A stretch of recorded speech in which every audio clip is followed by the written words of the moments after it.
Facebook account ఉందా? ఫోటోలు చూసి కొటేషన్లు చూసి ఫేస్బుక్లో ఫ్రెండ్షిప్ చేశారో బుక్ అయిపోయినట్లే. కొందరు మోసగాళ్ళు రకరకాల జిమ్మిక్కులతో ఆడవాళ్లకు వల వేస్తున్నారు. ఆ వలలో పడితే అంతే సంగతి.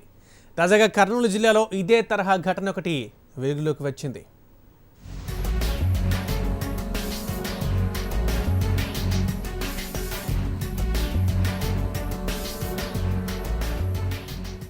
ఇదిగో వీడి పేరు రాజకుమార్.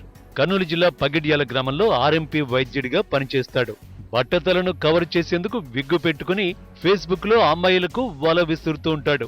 తాను డాక్టర్నని, అమ్మాయిలను ఆకర్షించే విధంగా కొటేషన్లు అప్లోడ్ చేస్తూ ఉంటాడు. వీడి కొటేషన్లు నచ్చి ఫేస్బుక్ లో కామెంట్స్ చేసిన వారితో చాటింగ్ చేస్తాడు. అమ్మాయిల ఫోన్ నంబర్లు తెలుసుకుని వారితో సన్నిహిత సంబంధాలు ఏర్పరచుకుంటాడు. ఆ తర్వాత డబ్బులు ఇస్తానని, తన ఆసుపత్రిలో ఉద్యోగాలు ఇప్పిస్తానని నమ్మిస్తాడు.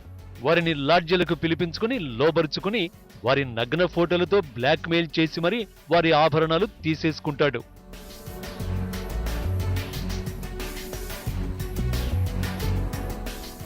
ఈ విషయాలను ఎవరికైనా చెబితే ఫోటోలు ఫేస్బుక్ లో, వాట్సాప్ లో పెడతానని బెదిరించేవాడు. ఇలా సికింద్రాబాద్, గుంటూరులకు చెందిన యువతులను కర్నూలుకు రప్పించుకుని వారిని లోబరుచుకున్నాడు రాజ్కుమార్. ఆ యువతుల నగ్న చిత్రాలు తీసి బ్లాక్ మెయిల్ చేసి వారి నుంచి 20 తులాల బంగారు ఆభరణాలు తీసుకున్నాడు. ఆ ఇద్దరు అమ్మాయిలు కర్నూలు 3 టౌన్ పోలీసులను ఆశ్రయించడంతో ఈ వ్యవహారం వెలుగులోకి వచ్చింది.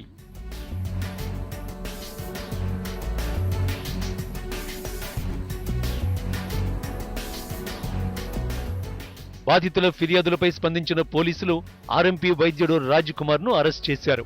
నిందితుడి నుంచి 20 తులాల బంగారు ఆభరణాలు పోలీసులు స్వాధీనం చేసుకున్నారు. అమ్మాయిలు చూశారుగా, నగ్న చిత్రాలు తీసి డబ్బు, నగలు ఇవ్వాలని యువతులను బెదిరించిన రాజ్కుమార్ వ్యవహారం.